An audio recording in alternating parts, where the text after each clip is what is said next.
মুর্শিদাবাদ জেলার পিলখুন্ডি গ্রামের নূর ইসলাম বলে এক মূক ও বধির ভিক্ষুকের বাড়ি থেকে বস্তাবন্দি টাকা উদ্ধারের ঘটনায় চাঞ্চল্য ছড়িয়েছে এলাকায়। গ্রামের মানুষরা সেই টাকা উদ্ধার করতেই চক্ষু চড়ক গাছ হয়েছিল এলাকার বাসিন্দাদের। নূর ইসলামের সম্বল বলতে আমাদের পিছনে যে বাড়ি রয়েছে, এই এক চিলতে বাড়ি। এবছরের অতিবর্ষণের ফলে সে বাড়িটি ভেঙে পড়ে। সরকারের কাছে বারবার আবেদন জানিয়েও যখন কোনো সদুত্তর না মেলে, তখন গ্রামের মানুষরা উদ্যোগ নিয়ে তার গৃহ নির্মাণের কাজে হাত দেয়। এই ভেঙে পড়া বাড়িটায় যখন মেরামতের কাজে হাত দেয় গ্রামের মানুষ, তখনই নূর ইসলামের বাড়ির মেঝে থেকে বস্তা বস্তা টাকা উদ্ধার হয়। দীর্ঘদিন থেকে সে ভিক্ষা করে যে অর্থ সঞ্চয় করেছিল, সেই অর্থই উঠে এসেছে তার বাড়ির মেঝে থেকে, এমনটাই মনে করছেন গ্রামের বাসিন্দারা। এই টাকার উৎস খতিয়ে দেখতেও কিন্তু পুলিশ প্রশাসনের পক্ষ থেকে তদন্ত শুরু হয়েছে। যখন পানি হয় তখন তাই দেয়ালটা পড়ে যায় বর্ষা পানিতে। অন্য মেম্বারকে জানাতে গেলাম, মেম্বার বলে ঠিক আছে আমার ব্যবস্থা করব। যে তার বোন তাই ঘরটা পড়ে গেল, দিয়ে তাই পাশে বাড়িতে তাই উনি বাড়িতে থাকলেন বর্ষার সময়। দিয়ে বলে ঘরটা যাহা ভেঙে চুরি করতে যাবে ঠিক করি, উনার টাকা আলি তখন বলি তাই ঘর থেকে টাকা বেরিয়েছি।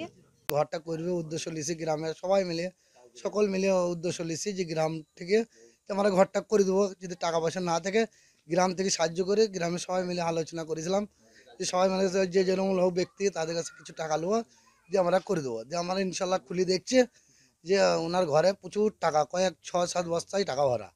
সে টাকাগুলি ঢেলে দেখছি শেষ হয়েছে না, 2-4 লাখ টাকা ভরা ছিল।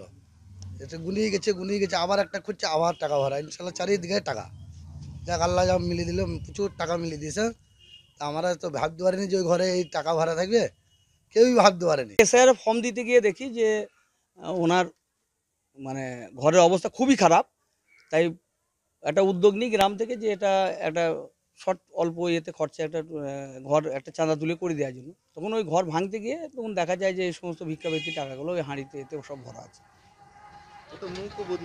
না, ও তো বা উনি তা কথা বলতে পারেন না। উনি দেখছেন আর হাসছেন, মানে টাকা সম্বন্ধে এখনও কোনো ধারণাই নেই যে ওটা টাকা। ওইটা দেখছেন আর ওনার কাছে হয়তো যেগুলো খোঁচলে রাখা, আর সেইটা টাকা আর ওগুলো টাকা নয়, এরকম একটা ধারণা। পিলখুন্ডি গ্রামের নূর ইসলামের একমাত্র সম্বল ছিল এই ছোট্ট মাটির ঘরটুকু। এবার অতিবর্ষণের কারণে সেই ঘরও ভেঙে পড়ে। গ্রামের মানুষরা উদ্যোগ নিয়ে একটি গৃহ নির্মাণের প্রকল্প গ্রহণ করে, যাতে নূর ইসলাম অন্তত তার আশ্রয়টা খুঁজে পায়। আর সেই কাজ করতে গিয়েই তার ঘরের মেঝে থেকে বস্তা বস্তা টাকা উদ্ধার হয়। অর্থাৎ নূর ইসলাম তার নতুন গৃহ পাবে মাথা ঢাকার ছাউনি, এমনটাই মনে করছেন গ্রামের বাসিন্দারা। কাঁদি থেকে অভিজিৎ ঘোষ, কলকাতা টিভি।